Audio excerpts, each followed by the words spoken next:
নমস্কার, শুরু করছি আজকের সংবাদ।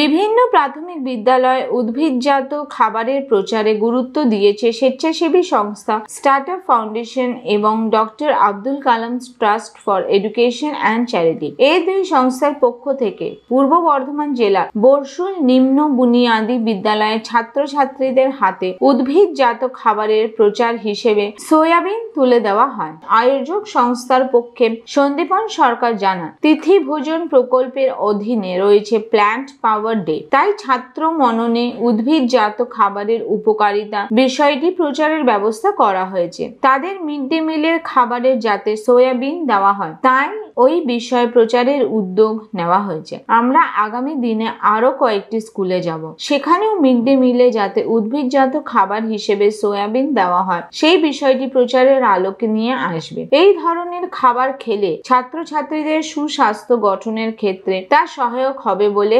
বিশেষজ্ঞরা বলেছেন। তাই আমরা এই বিষয়ে সচেতন করার জন্য স্কুলে যাচ্ছি। এই প্রসঙ্গে বরশুল নিম্ন বুনিয়াদী বিদ্যালয়ের প্রধান শিক্ষক জাকির আলী মল্লিক বলেন, যারা এই ধরনের উদ্যোগ গ্রহণ করেছেন তাদের আমরা সাধুবাদ জানাই। আমরা এই প্রচেষ্টাকে অবশ্যই গ্রহণ করার চেষ্টা করব। আগামী দিনে মিড ডে মিলে সয়াবিন রান্নার বিষয়ে উদ্যোগ নেওয়া হবে।